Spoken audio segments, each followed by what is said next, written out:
Hello, everybody. Hello, everybody. Hello, America. Hello, Africa.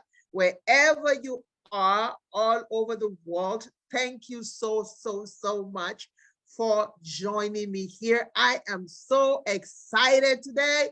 Oh my goodness. You'll know why I'm excited very soon. Pretty soon. You see that lady over there? Bam. That's why I'm excited. So who am I? For those who do not know me yet, my name is Dr. Princess Fumi Hancock. People call me your global vision midwife. Of course, in Arizona here, I'm a board certified psychiatric mental health doctor of nurse practice. So, y'all people, there's a lot of you that's probably looking and saying, let me clean my eyes a little bit. Let me clean my eyes because I must not be seeing clearly. So yeah, for those who are having problems seeing, yeah, join us with these glasses, all right? You'll go get your glasses because you can see us very well. So thank you all so much for joining me. I have a special person today. Let me say this. I want to say this very well, y'all. I want to make sure I say it very well. And I'm going to say it very slowly. Dr. Yolanda Conley Shields. Oh my God, that feels so good to call her that.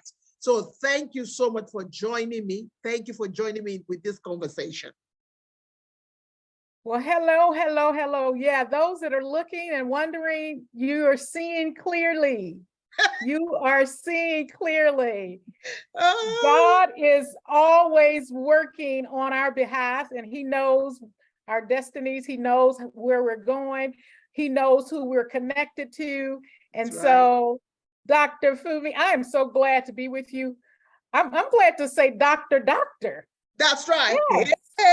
Hey, I tell you, when I heard that, when I spoke with you and you said, oh, doctor, I'm like, whoa, she did it. Yes, she did it. Yeah, and it started out with you pushing me just to get the MBA. She was like, you need to go. I was getting calls to come and do stuff, and they would ask, do you have a MBA? And you were like, you need to go do it. I remember when you were done with your MBA, and I said, okay, Yolanda, it's time for the next one. She's like, let me breathe on this one first. Yes. I said, my eye is still twitching. Give me a few minutes. Yeah, so I'm so excited for us to come here today and just have a conversation about the book and really letting people know that they're in control of their destiny. That's right. And they don't have to give up. It can start small, and then it can bloom into something big. And but before you do that, I want you to I want you to introduce yourself, because I always, I would probably butcher it if I try it myself. So I'm not even going to try. So I want you to toot your own horn because you deserve it. That's right. Right? Because we serve God doesn't mean that we can be bold in the Holy Ghost. And that doesn't mean that we can take pride in the hard work that you do in yourself. So now, please, you have the platform to tell me, look, you know what? Just let me know how much all of the things you've been doing all these times while we were away. Yes. Absolutely. Well, I'm Dr. Yolanda Shields and have been really focused on where God had me in the space of education. I used to hear a lot, you are a teacher. And I'd be like, I don't want to be no teacher. And we have to understand that teacher, that educator, it's a wide window. Right. That's so this is my 6th book that we're going to talk about today later. I've been working in the space of nonprofit and foundations and shifted more right now in this season to entrepreneurship and working, just really training the next generation to do the work that we've been doing for years. Teaching on college campuses and schools of businesses, and also really after the first book that you pushed me to finish, I was on a roll then. I was like, okay, I got that one out of the way. I can do another one. So I've been excited to to really do more writing, to do more training and teaching, not just here in the US, but globally in France and the continent of Africa, getting ready to go to Cambodia. Yes. And so God has really had me focused on really getting out there and helping people like we've always done, helping people to see what's already on the inside of them and helping them to go to that next level. And so I moved from Tennessee to DC area. I knew for years that God was going to move me. I thought I was going to Africa. That's right. I thought I was going to be living in Africa. No, well, but don't rule that out yet. Exactly. He's like, I'm going to have you going back and forth and back and forth. And so we never know how he's going to do that. So he's had me in several mountains, the mountain of education, the mountain of government, and then the mountain of business. He's had me really in those spaces. And right in this season, doing more with me in the mountain of government. And so he's placed me at many tables, and we have to really understand when he's placing us at those tables, what it means. Because sometimes we think it means something different than what it means. And so I'm just at those tables listening and seeing, okay, what am I supposed to be doing at these tables of higher ed and government? And then continue to incorporate the business side of it, because it's connected to everything. Anything you do is connected. That's right. That's right. So, yeah. There's no mistake with God in it. There's no mistake. Even there are times when you're doing some things and you feel like, well, why am I in this place? Why am I in this room with all these people? It might take 10 years, it might take 15 years, but after a while you'll soon figure it out that, oh, that's why. You know, so whoever is listening, if they're aware of our podcast, if you're watching via aware of the YouTube, I want you to know that we want you to know this, that there's no mistake where God places you. Even if you look like you don't have an idea what you're supposed to be doing, I want you to just hold on to your seat, because you're going to learn a few things from my sister here. So let me just jump right to it, because I was looking at this. Bam. Yes. So I went and bought my own copy, y'all. So wink, wink. All right. If you're watching, if you're listening, wink, wink. Go get your copy, because you're not going to get mine. All right. So go get your copy. Now, I got to tell you this. There are some things that kind of grabbed me here. That word gig, right? That word gig. And then the future of work. Those two things grabbed me, and I'll tell you why. We've all come out of, or we are coming out of COVID-19, right? And which has ravaged a lot of families, a lot of homes. And not only that, many of us ended up staying home and working from home. Yes. Now, depending on what generation you're at, some generation will tell you, oh, I'm just fine with it. With someone like me who come from the psychiatric field, I see a lot of psychiatric patients that say, I'm fine staying home.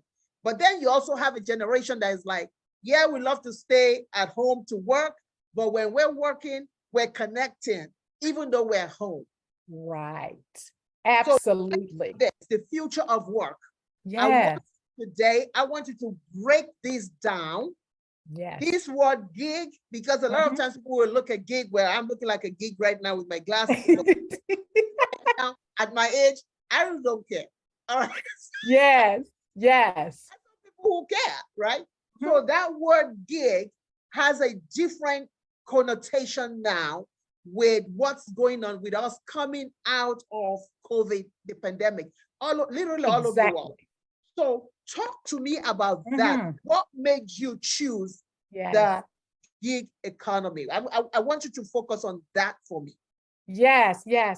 You're so right. I actually, the university where I'm doing some work at in Virginia, the president said, you can teach whatever you want to teach during COVID, during the lockdown, just teach whatever.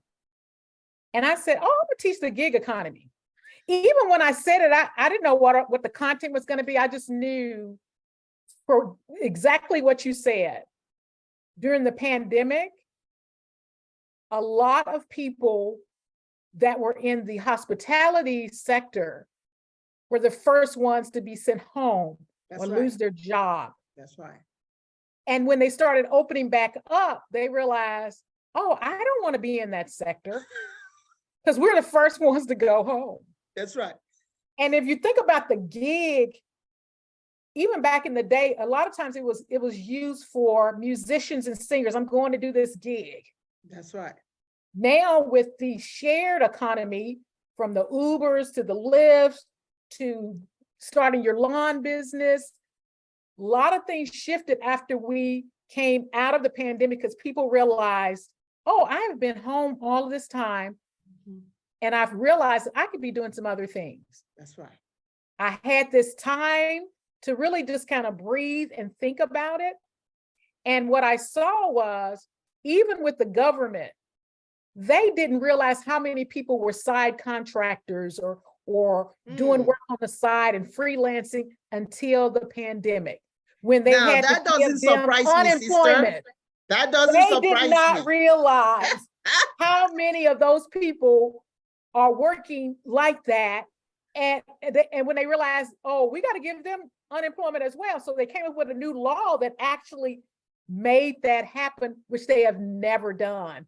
And I think as a country, just even around the world, they started realizing, oh, there's this whole sector of people that we haven't been paying attention to. And it's not going anywhere, especially with the younger generation.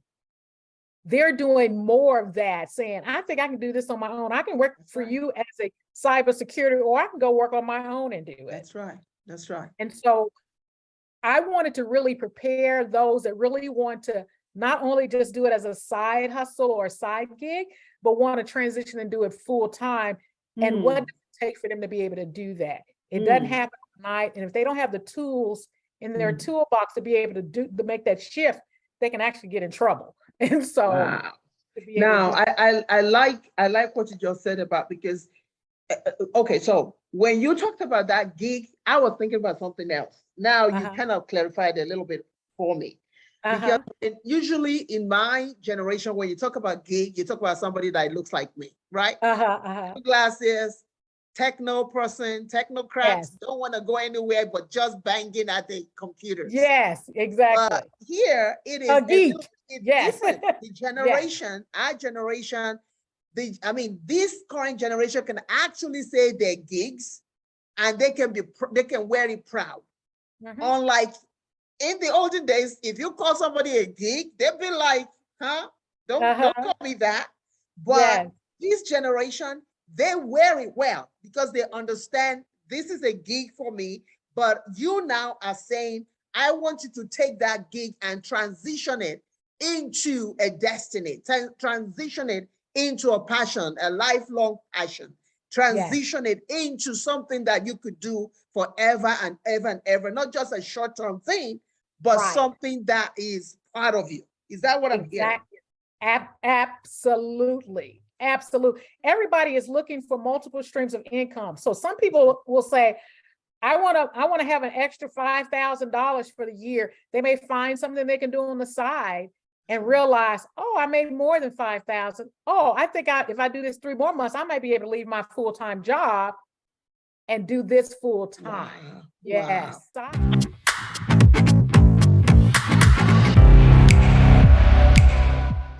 What you do merge with what I do in psychiatry.